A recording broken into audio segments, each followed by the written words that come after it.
여러분, 요한계시록 정말 읽으면서 열어가는 비밀의 문 요한계시록, 그렇게 시작한 것이 이제 거의 90번 가까운 이 시간을 여러분들과 같이 대면하고 있습니다.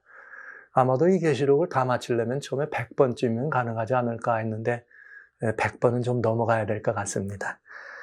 지난 시간에 요한계시록 17장을 서론처럼 말씀드렸어요. 요한계시록 17장 1절에 있는 이부터 3절까지 있는 말씀을 중심으로 서론처럼 말씀드렸지만, 저는 요한계시록을 성도 여러분과 같이 살피는 이 감회는 정말 또 남다릅니다. 제가 특별히 요한계시록을 여러분과 읽어나갈 때 매우 의미심장한 이런 이 부분들을 몇 번 말씀드렸어요. 특별히 5장, 4장과 5장, 보좌를 중심으로 4장과 5장 말씀드릴 때, 그리고 이제 요한계시록 12장에 여러분한테 아주 의미 있는 이 말씀을 나눠드리고, 그 다음에 14장에서 또 이 매우 깊은 의미를 여러분들과 같이 나누었습니다. 물론 요한계시록은 첫 장, 1장에 상당히 많은 예수 그리스도의 구원에 관한, 주님에 관한 정말 아름다운 이야기들이 그 안에 다 들어있어서 중요한 부분이죠. 어느 부분이나 다 중요해요.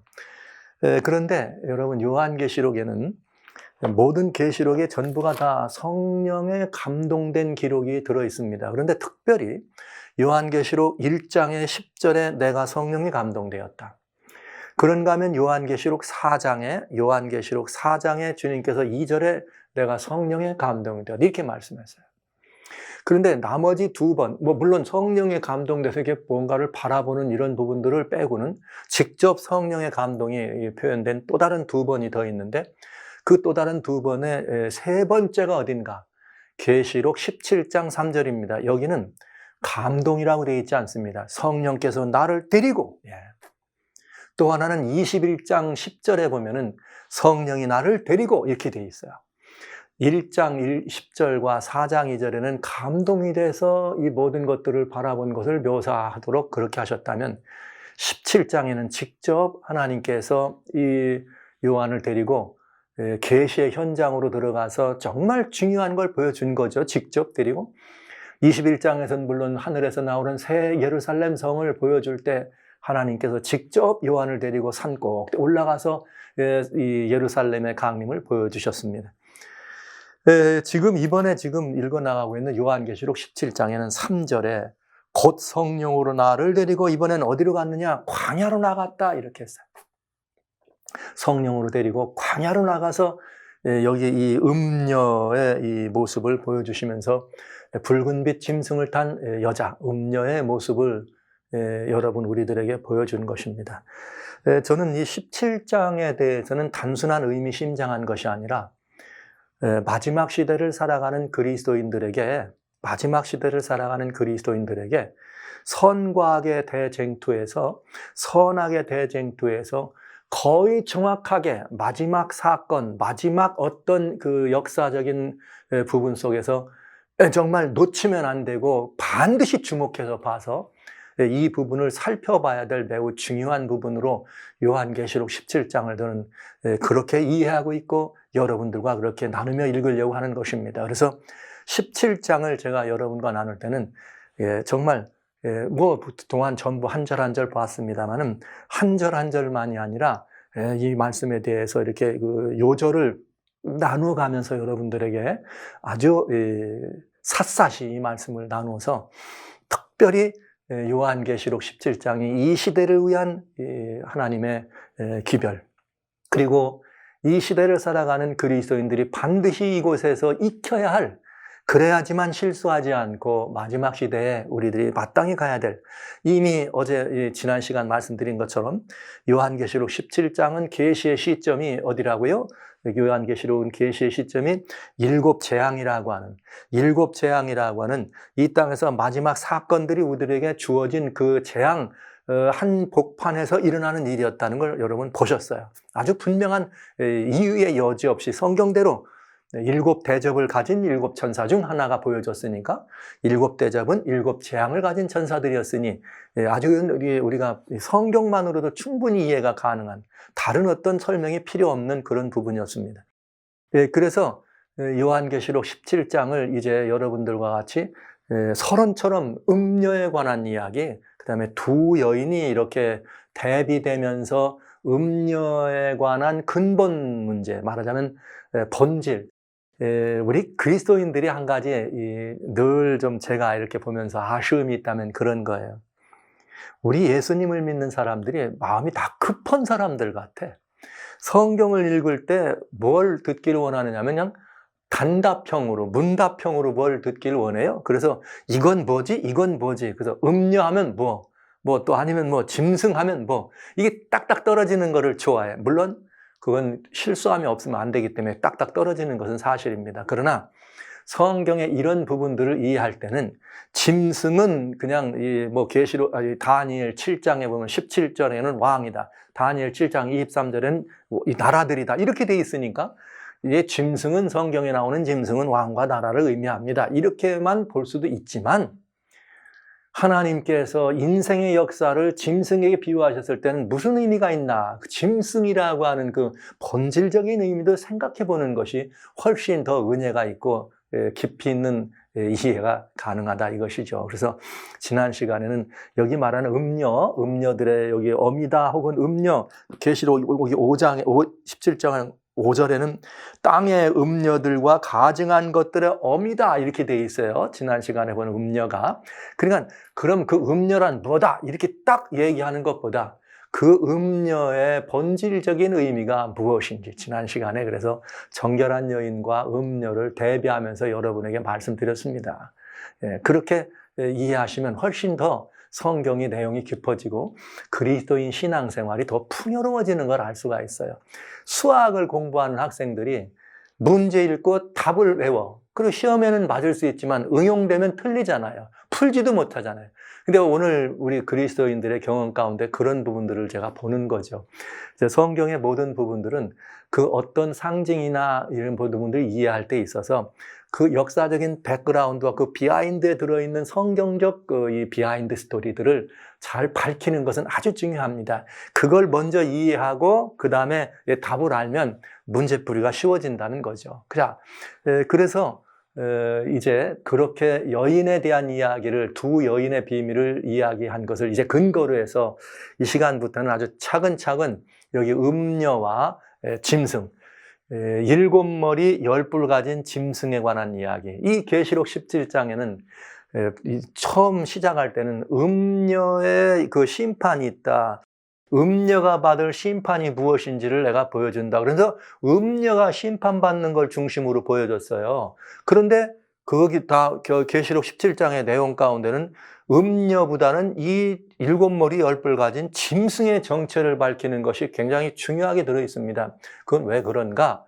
음녀를 이해하기 위해서는 그 짐승을 이해해야 되고 그 짐승, 이 붉은 머리 열 뿔의 짐승은 정체가 상당히 우리들은 더 오묘한 그 의미를 이해할 수 있어야 되기 때문에 여러분 그냥 대벌에서 음녀에 관한 이야기, 음녀의 심판에 관한 이야기를 이렇게 이 서두에 먼저 강조한 것처럼 그렇게 말씀되어 있다는 것을 미리 말씀을 드리겠습니다. 자, 그러면 이제 이 음녀에 관한 이야기를 보는데 이 요한 17장 이제 5절입니다. 어제 지난 4절까지는 보였으니까 그 이마에 이름이 기록되었으니 비밀이라 큰 바벨론이라 땅의 음녀들과 가증한 것들의 어미라 하였더라. 제가 큰 바벨론이라고 하는 부분까지는 이제 지난번에 말씀을 드렸어요. 근데 여기 뭐라 했는가? 이 음녀는 땅의 음녀들과 가증한 것들의 어미라 그랬어요. 그러니까 이 음녀는 모든 음녀들의 총칭이라 얘기하시면 되겠죠. 모든 음녀들의 총체적 그 칭호다. 그러면서 이 땅에 다양한 가증한 것들이 있어요. 지난 시간에 배운 대로 여인은 하나님의 백성들, 하나님의 교회다. 이렇게 보셨어요. 여인은. 그러면 그 여인은 하나님의 교회의 백성인데 하나님의 참 백성들은, 참 하나님의 교회는 말씀을 근거로 예수님을 믿어 의의 옷을 입고 성령에 충만해서 정말 이렇게 그 12별의 면류관을 쓰고 빛나는 성령의 증인, 예수님의 증인으로 충만한 교회가 하나님의 참되고 진실된 교회다, 이런 말씀을 드린 것이죠. 그랬는데 이 반대로 이 정결한 여인의 반대가 음녀고, 성경은 이 음녀란 다른 이름으로 큰 바벨론이라 이렇게 된 거죠. 그래서 바벨론이다, 음녀다 그러면 벌써 이걸, 정결한 여인을 먼저 생각하셔야 돼요. 이거와 반대되는 것이다, 대적하는 것이다. 이것이 하나님의 참교회라 그랬을 때, 이것이 하나님의 참교회라면 하나님께 속한 것이요, 그런 음녀란 말은 하나님을 먼저 대적하는 것이요, 그 다음에 하나님의 백성들을 대적한 존재다 하는 것을 근거로 해서 먼저 보시면 되는데, 자, 이제 이 7머리 10뿔 가진 짐승에 관한 이야기를 여러분과 같이 나누면서 우리는 한번 이 마지막으로 음녀가 하는 일을 한번 더 봐야 돼요. 음녀가 어떤 일을 하느냐, 이런 일을 해요. 6절로 7절에 내가 봄에 이 여자가, 음녀의 정체는 여러분 이제 지난번까지 보았습니다. 이 음녀는 정체는 보았어요. 짐승을 탔고 자짓빛 옷을 입고 금은 진주로 각종 보석으로 단장을 하고 손에 금잔을 들었다. 그런데 이 음녀가 어떠냐? 내가 보면 이 여자가 성도들의 피와 예수의 증인들의 피에 취해 있다. 그래서 내가 그 여자를 보고 기이 여기고 또 기이 여기니, 천사가 가로되 왜 기이 여기느냐? 내가 여자와 그의 탄 바 7머리와 10뿔 가진 짐승의 비밀을 내게 이르리라. 자, 이제 이 여자를 보고 기이 여겼더니 성경은 뭐라고 되어 있는가 하면은, 천사가 말하기를 여자와 그의 탄 7머리 10뿔 가진 짐승의 비밀을 얘기하겠다 하면서 짐승이 하나 이제 드디어 이렇게 설명의 대상으로 더해지는 것을 볼 수가 있겠습니다. 자, 근데 여기 이 말씀 상당히 의미가 있는 말이에요. 요한이 봤는데 이 음녀죠, 이 여자는, 음녀가 성도들의 피에 취했어요. 그 성도들의 피에 취해 있다는 말은 성도들을 어떻게 했단 말이에요? 죽였다는 말이죠. 많은 성도들이 순교당했다는 얘기죠. 그 순교당하는 걸 보았을 때 요한은 어떻게 해야 돼요? 화가 났든지 두려웠든지 무서웠든지 이런 반응이, 요한의 반응이, 그 성도들을 죽는 걸 보면서 안타깝든지 이런 반응이라 해야 되는데, 요한은 그런 반응이 아니고 귀히 여기고 크게 귀히 여기더라. 여러분, 이상하고도 참 이상한 일입니다. 이렇게 요한이 본 것입니다. 이 말은 정말 어이가 없어서 뭐라고 말할 말이 없는, 그야말로 유구무원여들 할 말을 잃어버린 요한의 모습이에요. 기이 여기고 또 기이 여기더라. 무슨 모습 같아요? 왜 그랬을까요? 여러분, 이건 굉장히 중요한 의미가 여기 있어요. 자, 이 비밀을 알리니까 이면 다음 밑으로 내려가 보면 되겠고요. 이 여자가, 왜 요한이 그렇게 이 여자가 성도들의 피해와 예수의 증인들의 피해 취한 걸 보고 기이 여겼는가? 그 이유는 답이 이 말씀 안에 있어요. 여자는 뭐라 그랬죠? 하나님의 교회라 그랬어요. 네. 근데 교회는 교회인데 음녀니까 뭐한 교회예요? 타락한 교회죠. 네. 그러니까 이 말을 다른 말로 말하면 교회가 하나님의 타락한 교회였던, 여하튼 교회가 교회 이름으로 성도들을 핍박하고 죽였다 이 말입니다. 그러니까 기이 여긴 거예요. 그러면 핍박받은 성도들을 자세히 보시면 성도들의 피와 예수의 증인들이라 그랬습니다. 그러니까 이 말씀을 잘 보면은 성도들이다, 음녀라고 하는 것을 통칭해 본다고 할 것 같으면, 성도들 하면 하나님의 백성들이죠. 하나님의 백성들. 그러니까 신구약을 물론하고 다 모든 하나님의 백성들을 통칭하는 것으로 음녀, 본질적인 음녀의 모습 속에서 우리는 볼 수가 있습니다. 그래야 이게 바벨론이라고 하는 말과 연결이 되는 거예요. 구약 당시에도 많은 성도들이 이렇게 핍박을 받았으니까. 그런데 이 성도들이 신구약의 모든 것을 합동된 것이 아니고 구분해 놨어요. 뭐와? 예수의 증인들이다. 예수의 증인이란 말은 신약 성도들을 말합니다.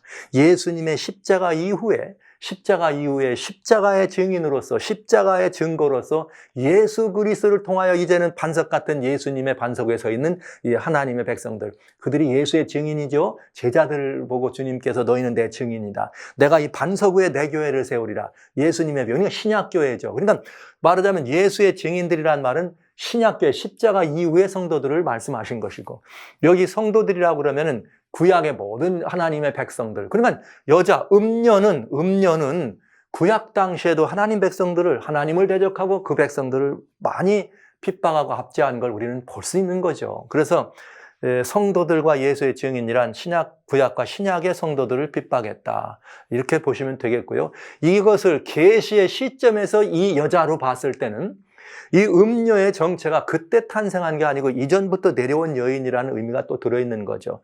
계시의 시점에서 봤을 때 성도들의 피와 예수의 증인들의 피다 이렇게 얘기하면 예수의 증인하고 성도들의 피 다른가? 이렇게 얘기할 수 있잖아요. 그럴 때는 이 헬라어에 이렇게 성도들의 피와 이렇게 이걸 우리는 이것과 이것 할 때 and란 말을 쓰잖아요. 근데 이 헬라어의 and라고 하는 의미로 가진 게 카이라고 하는 말을 씁니다. 근데 이 카이란 말은 또 이렇게도 쓸 수 있어요.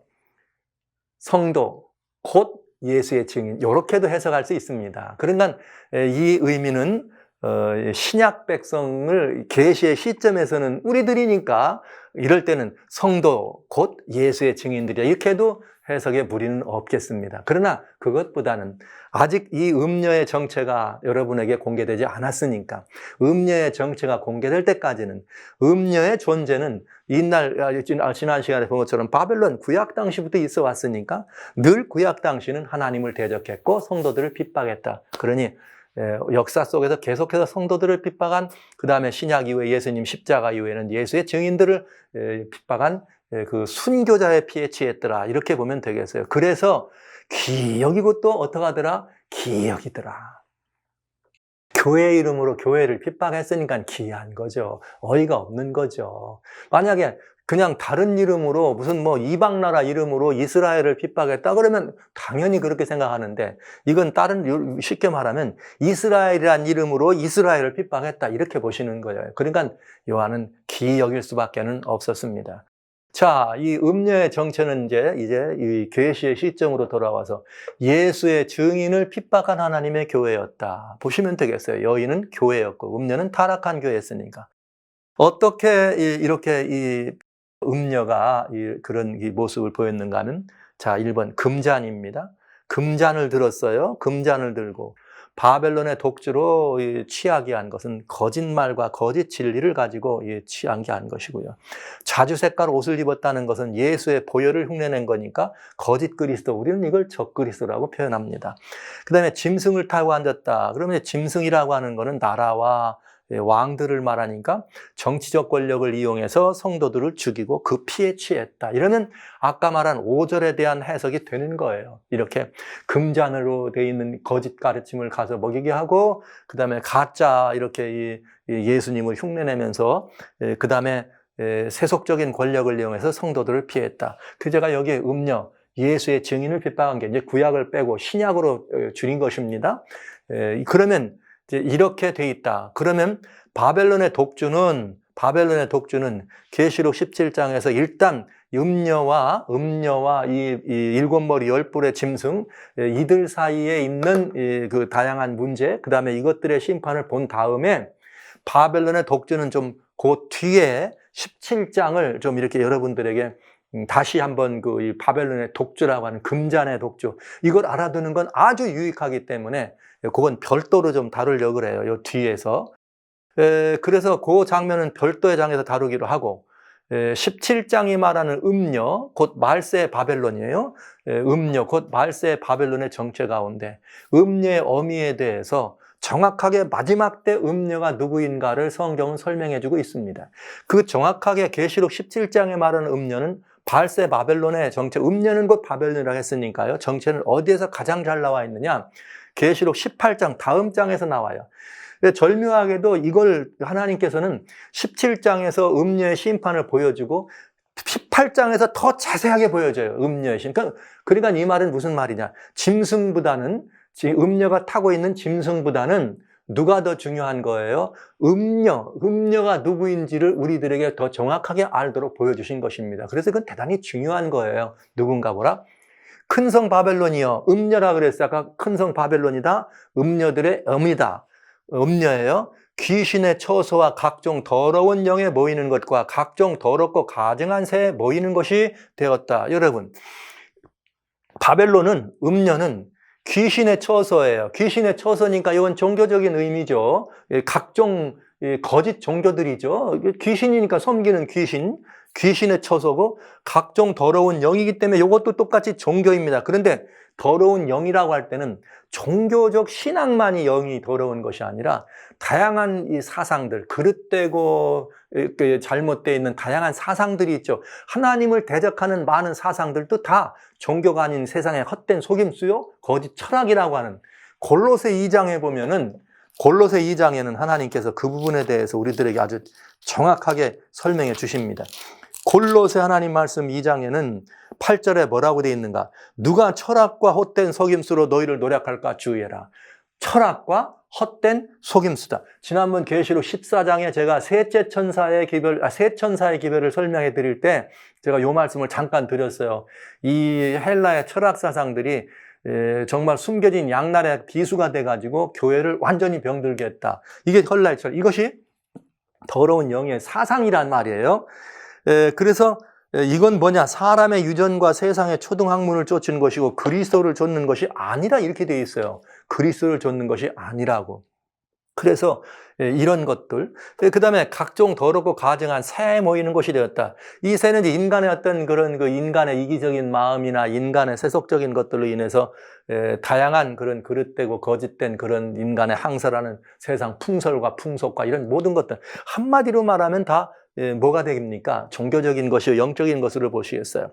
근데 그 종교는 뭘 했느냐? 음행의 진노의 포도주를 인하여. 그러니까 그 음녀가 포도주 잔을, 금잔을 들었다 그랬잖아요. 근데 그 잔에 들어있는 건 진노의 포도주인데 이번엔 음행이라 나왔어요. 음행이라. 그럼 음행은 지난 시간에 여러분 이렇게 이 음행의 이유는 하나님을 떠난 거, 하나님을 배신하고 음란히 다른 신을 좇는 거다. 그러면서 또 음행은 뭐였느냐? 만국이 무너졌다. 땅의 왕들이 그러다고 음행하였다. 그러니까 종교와 정치가 합동되었다. 근데 이번에는 땅의 상고들도 사치의 세력을 인하여 취부하였다니까 종교가 뭐와 땅의 상고, 소위 말하는 비즈니스, 경제와 이런 것들을 말할 수 있어요. 그러니까 자, 먼저는 혼합종교, 헛된 사상, 거짓 진리를 귀신의 처소와 각종 더러운 영과 새들에 모이는, 이거는 영적인 일이요, 종교적인 일이요, 헛된 것들이요, 혼합된 이 모든 것들이 다 섞여 있는 것을 의미하는 거죠. 참은 하나도 없습니다. 그 다음에 음행이에요. 뭐에 음행했느냐? 정치적 세력과 연합하고 경제적 세력과 연합하는 것이죠. 이것이 말세의 음녀여, 발세의 바벨론의 모습이다. 혼합종교예요. 혼합종교. 그러니까 마지막 때 바벨론은 소위 말하는 모든 것들이 다 뒤섞인 거예요. 그냥 돼지밥이 된 거예요. 돼지밥. 그냥 아무거나 다 섞어서 그냥 다 이렇게 먹는, 이것으로 사람들을 어떻게 하는 거예요? 먹였다 이 말이에요. 그러면서 여기에 정치적 권세와 연합해가지고 안 하면 핍박하고, 경제적 세력과 연합해서 어떻게 하고요? 말 안 들면 사고 파는 일도 못하게 하는. 그러면 이 음녀가 뭔지 여러분 금방 답 나오지 않으세요? 자, 정체를 이제 밝혀봐야 되겠죠. 십자가 이후에 또 지금 이 시대에, 십자가 이후부터, 예수님 이후부터 지금 이 시대에, 첫째, 하나님의 진리를 대적하고, 네, 아까 보신 거예요. 혼합종. 하나님 교회에서요, 음녀니까, 교회에서 그리스도의 자리를 찬탄하고, 뭘 입었다고요? 자줏빛 옷을 입었다고. 예수님의 보혈을 흉내내는. 그 다음에 예수님의 이름으로 예수의 증인들을, 즉, 교회의 이름으로 그리스도의 자리를 찬탄했으니까, 여기 있을 때는 예수님 이름 아닙니까? 예수님의 이름으로 예수의 증인들을 핍박한 세력은 누구냐? 예수의 이름으로 예수의 증인들을 핍박한 세력은 누구일까? 세계의 종교와 정치, 경제 세력을 하나로 묶으려는 세력은 누구일까? 혼합종교. 답 나온 거죠, 여러분? 이러면 뭐예요? 여러분이 한번 답해 보세요. 답 나온 거 아닙니까? 예수님의 이름으로 성도 예수의 증인을 핍박한 세력. 하나님의 자리에 앉아서 자칭 하나님이라고 하면서 사실은 예수님을 자리를 찬탄한 세력. 결국은 하나님을 대적한 세력. 여러분이 누구라고 보세요? 예수님 십자가 이후에 가장 많은 이 그리스도인들이 이렇게 핍박받아서 죽음으로 살아갈 때 예수님을 가렸던 그 모든 교회는 말할 것도 없이 이것은 여러분들의 답과 제가 드리는 답이 맞는지 모르겠습니다. 헐리시, 바티칸의 교황권이었습니다. 헐리시, 바티칸의 교황권. 이건 이 역사적으로도 우리는 뭐라고 말할 수, 정말 이렇게 피하거나 이렇게 아니라고 말할 수 없는 바로 바티칸의 교황권이 분명합니다. 여기 보면 이것이 정말 두려운 일이 있어요. 17장 6절에. 내가 보면 이 여자가 성도들의 피와 예수의 증인들의 피에 취한지라. 그런데 이것이 이 계시록 17장에 들어지는 계시의 시점에 본 것이라면, 즉 이 말은 취했더라, 취했었더라는, 취했다고 하는 과거형, 옛날에 그렇게 많이 죽였지 이 말이잖아요. 그러나 현재형으로 성도들의 피에 취해 있더라 이 말은 이 계시의 시점에도 무슨 일이 있겠다는 거예요. 계시의 시점에도 피에 취해 있다면 7재앙 이전에, 바로 7재앙과 관계되어 있으니까요. 이전에 성도들을 향한 뭐가 있다는, 핍박이 있다는 근거가 되는 것입니다. 아주 중요한 것입니다. 아주 중요한 것입니다. 이것은 7재앙 이전에, 7재앙 때는 이미 성도들에서 핍박한 거기에 내리는 재앙이니까 우리는 이제 16장을 할 때 보셨어요. 그렇다면 계시의 증인들의 피했다는 이 계시의 시점이니까 무슨 시점이에요? 재앙이 내리는 그 시점. 그때도 예수 증인들의 피에 취했단 말은 수많은 핍박이 있었다는 말 아닙니까?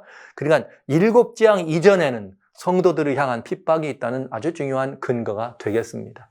여러분, 중세기의 이 할리시, 바티칸의 교황권은, 제가 이렇게 교황권이라고 말씀드리면은 여러분 약간 혼돈이 있을 수 있어요.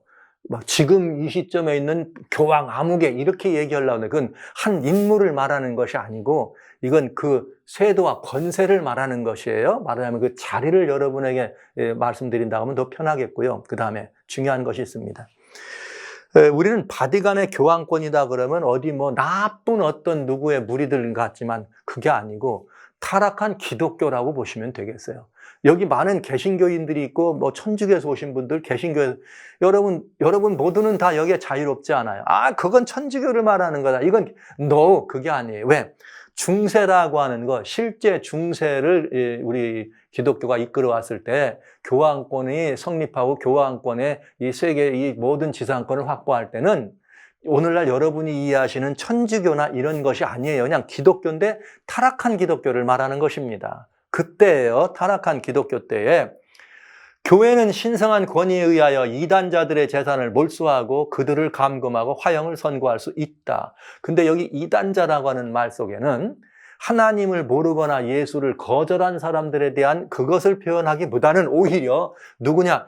성경을 중심으로 예수님을 믿음으로 믿는다고 하는 종교개혁 이후에 이렇게 예수께로 돌아온 하나님 백성들이 이 안에 더 가장 많이 포함됐다는 사실이 우리를 놀라게 하는 것이죠.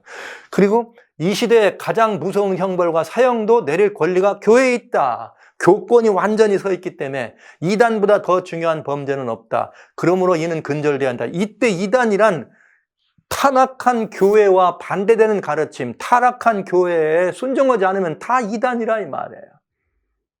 중세 그 많은 이 그리스도인들이 이 교권에 타락하지 않으면 그건 다 이단이었는데 어떻게 했어요? 사형까지 당하고 화형을 당했다. 요한은 이 모습들을 보면서 어떻게 했다? 기이여기고 기이여기더라.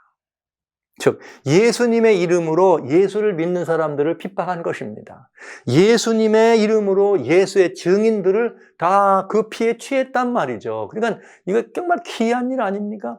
놀랍고 두렵고 황당한 이야기가 아니라 이건 정말 도무지 이해가 안 되는 어안이 벙벙한 이해가 안 되는 그런 일. 오죽하면 계시를 받은 요한이 기이하고 또 기이하더라. 천사는 왜 기이여기니? 그 기이여길 거 하나도 없다. 왜냐? 이게 바로 역사 속에 다 들어있으니까요. 이게 교회였습니다. 교회가 교회 이름으로 신자들을 밥케한 거예요. 엄청난 수의 사람들이 처자식을 이끌고 벌거벗은 채로 살던 곳에서 쫓겨나고 그들 중 많은 사람들이 비인간적으로 학살을 당했다. 이건 우리가 부정할 수 없는 역사적 사실. 거의 통계에 의하면은, 특별히 이제 이 제수이트에서 이게 발표한 통계에 의하면 약 한 역사적으로 한 8천만 명 이상이 죽었다 그러죠. 발행한 교권에 의해서 희생됐다고. 비공식적 통계에 의하면 약 1억 5천이라 그래요. 어마어마한. 기이하고도 기이한 일입니다. 그런데 이게 어떤 일이 벌어지는가? 중세에 그런 일을 했던 것을 여러분 계시록 13장에서 보셨어요. 그래서 중세가 머리 하나가 상해서 죽게 되면서 죽게 된 것 같더나 죽진 않아요. 머리 하나가 사자 형태로 되어 있는 머리 하나가 상하면서 교권이 완전히 이제 떨어져서 더 이상 그런 최고 지상권을 확보하는 일에 잠시 멈춥니다. 그러나 성경은 이 사자 형상의 머리가 있는데 7머리 중에서 하나가 상했는데 마지막 때 그 머리가 어떻게 한다? 다시 살아나더라. 이 머리 하나가 살아나면 어떤 일이 벌어지는가? 죽임을 당한 어린 양의 생명책에 창세 이후로 농명되지 못하고 이 땅에 사는 자들은 다 짐승에게 경배하리라. 그 머리 하나, 사자머리 그 중세 그 교권이 다시 회복된다는 얘기죠. 다시 회복된다는 얘기.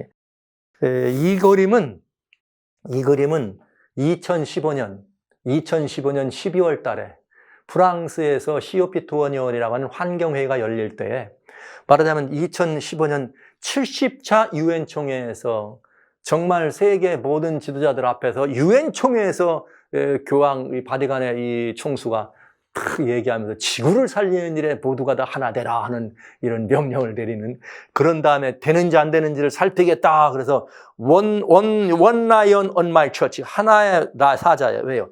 6머리는 있었고 7머리 하나가 죽었다가 다시 살아난 거죠. 죽으려고 하다가.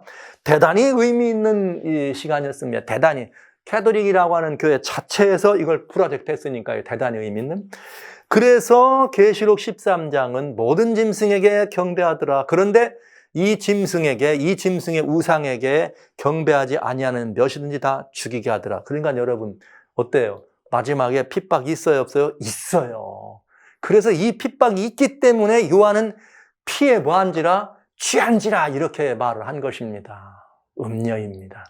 음녀의 금잔에 거짓 것들을 담아서 이렇게 취하게 하고 예수님을 흉내내는 엉뚱한 일을 하면서 최고의 자리에서 예수님의 보혈을 흉내내면서 거짓을 하고 짐승이라고 하는 세속적 권세를 통해서 무참하게 성도들을 핍박했습니다. 그런데 여기 다시 살아난 여인이, 음녀가 다시 어떤 일이 벌어져요? 그런 이 권세를 가지고 이 일을 할 것이라는 것을 요한은 우리들에게 일러준 것입니다. 그러면 우리는 매우 궁금하잖아요. 예언을 읽으면 언제 그런 일이 있지? 아니면 언제 그런 일이 있든지, 아니면 어떻게 그런 일이 있지? 아니면 뭐 누가, 그러면 이것이 상징이라면 누가 그 일을 해낼까? 이런 게 이제 관심이잖아요.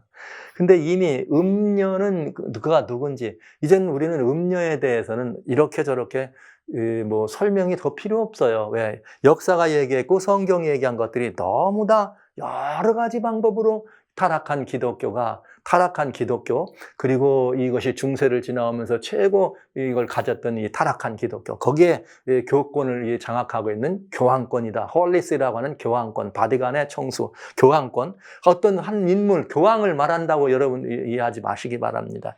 그 교황의 권세가, 그리고 이 세상의 많은 이 세속적인 권세들을 등에 업고, 깔고 앉았단 말은 등에 업고 그런 일을 행할 거다. 그러면 이 음녀를 지탱해주는 이 세속 권세는 누구일까? 이거 금방 봐도 우리 이게 그 말, 이 7머리 10뿔 짐승이라는 말은 바로 그것을 알 수가 있지 않겠어요? 근데 이제 우리는 음녀의 정체는 이제 끝났습니다. 더 이상 여러분에게 말씀 안 드려도 분명히 이해됐을 것이고요.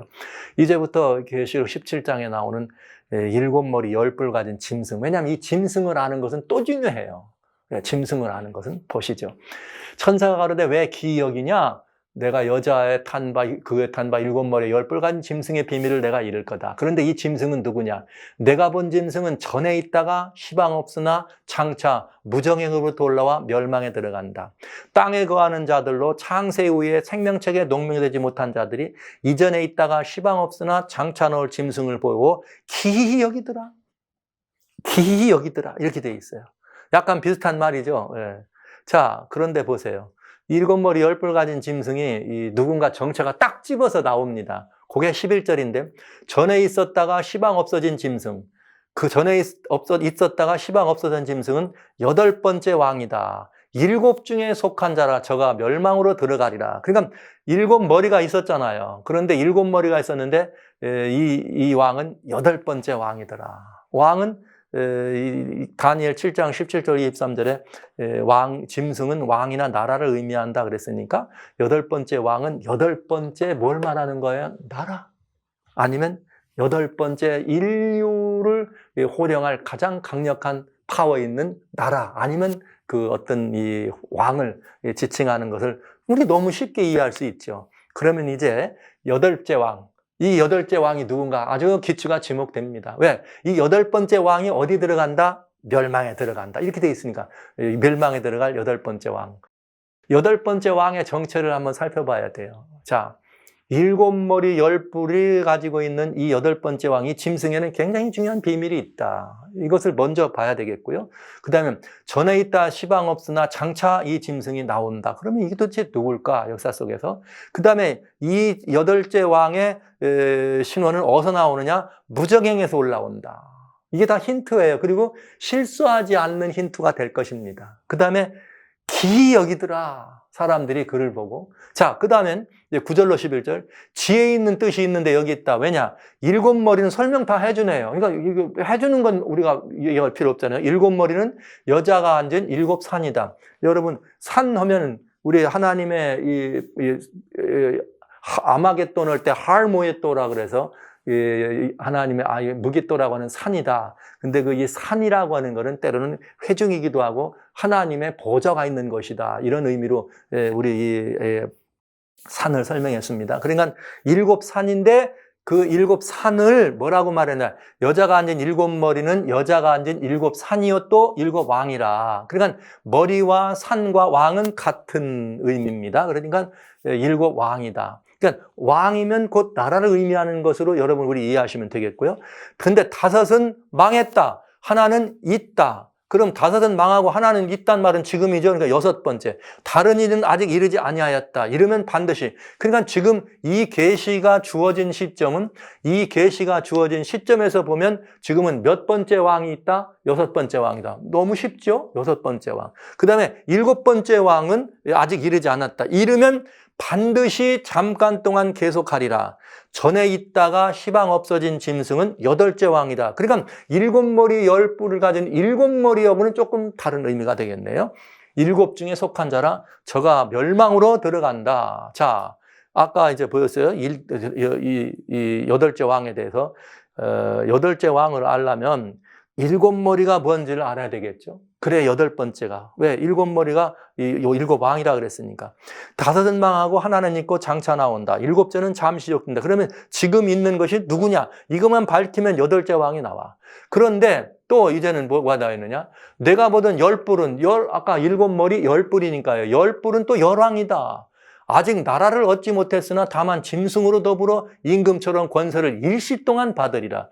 저희가 한 뜻을 가지고 자기 능력과 권세를 짐승에게 주더라. 그러니까 이게 무슨 말이냐? 이런 말이에요.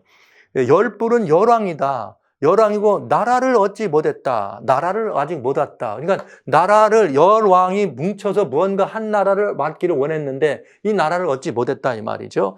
모든 권세를 여덟째 왕에게 위임하더라. 요거예요. 여덟 가지. 그러면 이제 이 여덟째 왕이 그렇게 위임받아서 하는 일이 뭐냐? 이거죠. 하는 일이 뭐냐? 천사가 내게 말하되 내가 본 바 음녀에 앉은 물은 백성과 무리와 열국과 방언들이냐. 요 음녀를 설명해 주느라고 설명해 준 거고요. 그 다음에 내가 본 바 이 열뿔과 짐승이 음녀를 미워하여 망하게 하고 벌게받게 하고 그 살을 먹고 불러. 이상한 일이네. 일곱 머리 열 뿔 가진 짐승 위에 음녀가 있었어요. 음녀가. 그런데 이 음녀가 어떻게 되느냐? 여덟 번째 왕이죠. 여덟 번째. 그 짐승 자체는 여덟 번째 왕이에요. 그 짐승 자체가 열 뿔과 중심으로, 열왕과 중심으로 타고 있는 음녀를 어떻게 한다는 거예요? 없애버린다. 멸망시킨다는 거죠. 불로 아주 살려버린다. 그러니까 여러분, 이 음녀의 역할은 몇 번째까지예요? 일곱 번째 왕까지가 음녀다. 여덟 번째는 음녀는 없다. 이렇게 보시면 되겠어요. 예. 그러면 금방 무슨 말인지 알죠? 자, 다시 말씀드려요. 열불과 짐승이 음녀를 미워해서 없애뜨렸다. 이 말은 7머리 10뿔 가진 짐승을 음녀가 타고 있는데 이 짐승 자체는 8번째 왕이라 이거예요. 그러니까 7번째 왕까지는 여자가 앉은 7산이니까 7머리니까 이 여인을 음녀를 어떻게 합니까? 지원합니다. 그러나 8번째 왕은 음녀를 지원하지 않습니다. 음녀가 누구라 그랬죠? 이미 우리는 지난 시간과 조금 전 시간까지 음녀가 누군지를 밝혔으니까 결국은 누구예요? 교황권세 아닙니까? 바티칸 권세. 걸어 여러분 금방 알 수 있어요. 두려워하지 마세요. 타락한 기독교회는 바티칸 권세 어떻게 될 거라고요? 막판에 가면 끝난다고요. 성경 너무나 분명하게 돼 있어요. 알면 쉬워요. 계시록 어렵잖아요. 성경으로만 읽으면 우리가 어떤 프레임에만 빠져 있지 않다면 아주 쉽게 풀어갈 수 있습니다. 자, 보시죠. 그런데 이 8번째 왕이 또 무슨 일을 하느냐? 음녀를 불태워버리는 것을 하고 또 하나는 뭐냐? 저희가 어린 양으로 더불어 싸우려니와 어린 양이 누구예요? 예수님. 예수님과 더불어 자 싸우는데 언제 싸우죠? 이 계시가 언제 준 거라고요? 7재앙 중간에. 그러니까 싸우는 얘기는 언제 나와요? 뭐가 나오냐면 6번째 재앙 때 아마겟돈으로 올라가는 거죠. 아마겟돈. 그때 아마겟돈은 계시록 19장에 나오는 이렇게 이 예수님 재림 모습과 같이 딱 맞는 걸 지난번 보셨습니다. 어린 양은 만주의 주요 만왕의 왕이다. 이건 계시록 19장에 나오는 그 예수님의 모습이 그는 만왕의 왕이다. 하나님의 말씀 이렇게 돼 있잖아요. 그래서 어린 양은 만주의 주요 만왕의 왕이므로 저희를 이기실 터여. 즉 8번째 왕이 세상의 왕들과 임금들을 모아서 이거를 계시록 16장 계실 때는 이 개구리같이 더러운 새 영이 나왔다는 그 8번째 왕이 되겠네요. 답이 나오죠, 벌써. 그렇게 해서 이렇게 이 파멸에 들어갈 것이요. 그 다음에 그와 함께 있는 자들 곧 부르심을 입고 빼냄을 얻고 진실한 자들은 이기리로다. 할렐루야. 이렇게 해서 하나님 백성들은 예수와 함께하는 하나님 백성은 이긴다. 이렇게 돼 있죠. 그런데 이제 이번에 하나 더 보실 거는 음녀와 8째 왕에 대한 하나님의 비밀이 있어요. 그건 뭐냐? 이제 구속의 역사를 이해하는데 참 중요한 이해가 하나 되겠네요. 그건 뭐냐? 하나님이 자기 뜻대로 할 마음을 저에게 주사 한 뜻을 이루게 하시고 저희 나라를 그 짐승에게 주게 하시되 이게 돼 있네요. 언제까지나 하나님 말씀이 응하기까지 하십니다. 그러니까 이 말을 보면 짐승에게 저희의 나라를 이 나라를 맡긴 건 10뿔이라 그랬죠. 10뿔이 모든 권세를 이렇게 권세도 받았지만 짐승에게 모든 걸 위임해서 이렇게 했다 하는 건 그 말이잖아요. 그 말이 무슨 말이냐? 하나님의 뜻을 이루게 하는데 무슨 뜻이냐면 하나님이 자기 뜻대로 할 마음을 저에게 주었다. 그러니까 이 하나님께서 이 모든 마지막 역사를 하나님이 그 마지막 역사에 이 어둠의 권세가 이렇게 어둠의 권세가 행하는 그 모든 일을 어떻게 한 거예요? 니들 마음대로 해? 오케이. 하나님이 허락하셨다는 거예요. 결국 하나님이 허락하셔서 그들이 그렇게 함으로 말미암아 뭘 이루시는가? 하나님의 말씀이 완전히 응하게 된다. 이상과 예언이 응하는 것과 마찬가지로. 즉 이건 무슨 뜻이냐? 여러분 이 땅에 일어나는 다양한 역사들 가운데 어둠의 역사가 있습니다. 그 어둠의 역사가 힘들고 정말 곤혹스럽고 견디기 어렵습니다. 그러나 여러분 그 모든 것들은 다 뭐에 있는가? 하나님께서 하나님이 약속하신 그 복음의 말씀과 같이 모든 것을 주님께서 마치고 필하시리라 하신 하나님의 말씀을 응하도록 하시기 위해서 하나님께서 어둠이 그렇게 간악하고 악랄하게 역사하는 것마저도 하나님은 허락하시더라. 욥의 허락 보셨죠? 욥이 동방의 의인이었습니다. 그가 이해할 수 없는 고난이 그에게 있었습니다. 만약에 우리가 한 개인이 우리는 가끔 욥기서를 같이 이렇게 읽어나갈 때 그런 질문을 하지요. 어떤 질문을 하면 와, 만약 이런 형편을 우리가 욥과 같은 그런 상황에 떨어진다면 과연 우리는 살아남을 수 있을까? 견딜 수 있을까? 어떨까? 이런 얘기 많이 하잖아요. 여러분은 어떠세요? 만약에 여러분이 욥의 자리에 가서 알 수도 원인도 없는 그런 재앙을 만났다. 그럼 여러분은 어떻게 생각하십니까? 여러분은 어떻게 하실 것 같아요? 그 재앙의 시간을 잘 견딜 것 같아요? 쉽지 않죠. 그리고 마지막 때도 마찬가지. 이렇게 그런 일이 일어나서 극심하고 감당 못할 이런 일이 일어날 때 성경은 우리들에게 뭘 알기를 원하는가? 이 모든 것들이 고난스럽고 힘들지만 뭘 이루기 위한 하나님의 뜻을 이루게. 이게 이렇게 보셔도 돼요. 저희로 한 뜻을 이루겠다 이 말은 욥을 통해서 그 하나님의 이 정말 공의로움이 드러나시잖아요. 왜요? 사단이 그렇게 욥을 이렇게 참소할 때, 사단이 그렇게 욥을 참소할 때, 그래? 아유, 하나님 뭐, 욥이 뭐, 하나님 그냥 뭐, 보통 하나님이 뭐 했으면 그렇게 합니까? 하나님이 너무 욥에게만 편애하고 잘해줬으니까 욥이 그래도 끝까지 하나님 섬기는 거겠죠. 그래? 그러면 말이야, 내가 잘해준 게 뭐 같은데? 그럼 이 땅의 모든 소유? 네 가져가 봐. 이렇게 하면서 하나님의 그 사랑, 하나님의 공의가 모두에게 보편적이고 모두에게 어떻다는 것, 은혜롭다는 사실을 사단이 뭐 할 수 있도록 보게. 그래서 여러분, 이게 언제 일어난 거라고요? 계시의 시점에서 7재앙 때. 7재앙은 지난번 7재앙 16장 말씀하실 때 하나님의 공의가 드러나는 심판이라 그랬잖아요. 공의가. 그 하나님의 공의가 드러나는 게 뭐예요? 한 뜻을 이루게 하시고 하나님의 오케이 그래라. 그래서 한 뜻을 이루게 하시고 저희 나라를 짐승해 주게 하셔서 하나님 말씀에 응할까라. 환난 받게 하는 자는 환난으로 갚으시고. 성도들에게는 그 환난이 하나님 나라에 합당한 것으로 되는 공의의 심판. 이게 다 하나님의 말씀이에요. 그래서 이 내가 본 바 여자는 땅의 임금들을 다스리는 큰 성이라 하더라. 그러나 땅의 임금을 다스리는 큰 성의 역할은 몇 제까지다? 7제까지다. 이걸 우리는 볼 수가 있겠습니다. 자, 8째 왕이 하는 일이 그럼 뭔가? 아까 8째 왕이 누구인가 신원 확인하는 이 순서를 봤고요. 이번에는 첫째, 8째 왕이, 8번째 왕이 딱 등극하자마자 음녀를 불태워 버립니다. 그냥 쉽게 표현할게요. 바리간 교황권 끝납니다, 여러분. 분명히 말씀드립니다. 끝납니다. 지금은 뭐 최고의 권세가 이렇다 하지만 절대로 끝나게 돼 있습니다. 그런 다음에 끝난 다음에 아마겟돈 전쟁으로 바로 나오니까 아마겟돈 전쟁 나오니까 재앙 때예요. 어린 양을 대적합니다. 하나님의 예수님의 이 재림을 막기 위해서 이제 이 세상의 군왕들을 다 데리고 나가서 하는 전쟁이죠. 그러나 거기서 패배합니다. 패배해서 이거 사단이 사로잡히죠. 이거 사단이 아니 여기서 이 짐승과 이 모든 권세가 사로잡히죠. 그때 하나님의 말씀이 어떻게 됩니까? 이루도록 하나님이 이 모든 것들을 허락하신 것이요. 음녀 바벨론은 완전히 이제 파멸하게 되는 것을 볼 수가 있겠습니다. 자, 그러면 이제 우리는 두 가지를 보는 거죠. 이 7머리 10뿔 가진 짐승의 정체를 살펴야 될 것이요. 그 다음에 하나는 그 짐승이 마지막으로 하는 일이 무엇인가. 그래야지 심판으로 이제 모든 것이 정리되는 부분을 볼 수가 있겠네요. 그래서 자, 이제부터는 무저갱에서 올라오는 7머리 10뿔 짐승. 이 정말 흥미진진한 이 타임입니다. 무저갱에서 올라오는 10뿔 가진 짐승. 도대체 이 10뿔 가진 짐승이 누구냐 이거죠. 예, 짐승이니까 나라들입니다. 짐승이니까 왕이라고 볼 수 있습니다. 이 짐승에 대해서 어떤 이들은 뭐 다양한 얘기를 많이 해요. 뭐 이 나라인지 저 나라인지 뭐 아니면 뭐 지금 뭐 미국이 뭐 이렇게 되니까 미국 아니면 또 무엇인가. 여러분 이런 다양한 궁금증이 있을 것입니다. 그러나 사실 제가 이 7머리 10뿔 가진 짐승을 여러분에게